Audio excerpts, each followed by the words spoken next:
অনেকদিন আগে একজন খুব ধনী লোক থাকতেন। তার একটা মিষ্টি আর দয়ালু মনের মেয়ে ছিল। ভদ্রলোকের স্ত্রী মারা যাবার পর তিনি একটি বিধবাকে বিয়ে করেন, যার দুটি কন্যা ছিল। একদিন কাজের সূত্রে ভদ্রলোককে বাইরে চলে যেতে হলো, আর তার মিষ্টি মেয়েটিকে রেখে যান সৎ মা আর সৎ বোনেদের কাছে। সিন্ডারেলা তার দরজাল মা ও তার নিষ্ঠুর বোনেদের সাথে বড় হতে থাকলেন। মিষ্টি মেয়েটি তার সৎ মা ও বোনেদের খুব ভালোবাসতেন, কিন্তু তারা সিন্ডারেলার সাথে খুব খারাপ ব্যবহার করত। একদিন সিন্ডারেলা বাড়িতে ঝাড় দিচ্ছিল, আর তার দুই বোন সোফায় বসে বসে ফল খাচ্ছিল। খাবারের শেষে তার এক বোন ফলের খোসাটা মেঝেতে ফেলে দিল। সৎমা ঘরে ঢুকে দেখলো মেঝেটা নোংরা হয়ে পড়ে আছে, আর সেটা দেখে তার সৎমা খুব বকল। ওহো সিন্ডারেলা, মেঝেটা পরিষ্কার করে মোছো। একটা কাজও কি তুমি ঠিক করে করতে পারো না? অবশ্যই মা, আমি এক্ষুনি করে দিচ্ছি।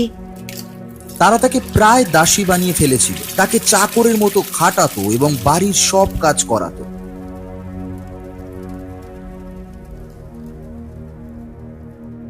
এমনকি তার নাম পাল্টে রাখলো সিন্ডারেলা, কারণ মেয়েটির মুখে কাঠের উনানের ছাই, অর্থাৎ সিলিন্ডার পরিষ্কার করতে গিয়ে কালো হয়ে যেত।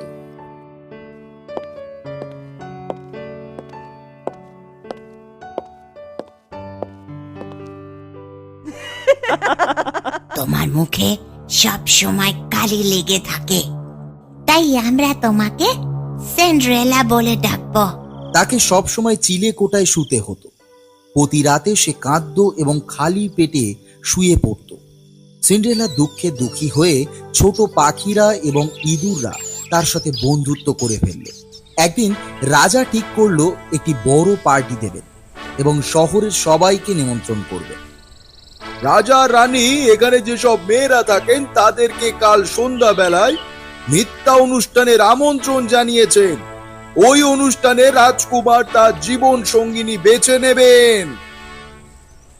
এই আমন্ত্রণ সবাইকে খুশি করে দিল। ওহো, কি আনন্দ! রাজপুত্রের সঙ্গে নাচ করব। হ্যাঁ, আশা করি উনি আমাকেই বেছে নেবেন সঙ্গী হিসাবে।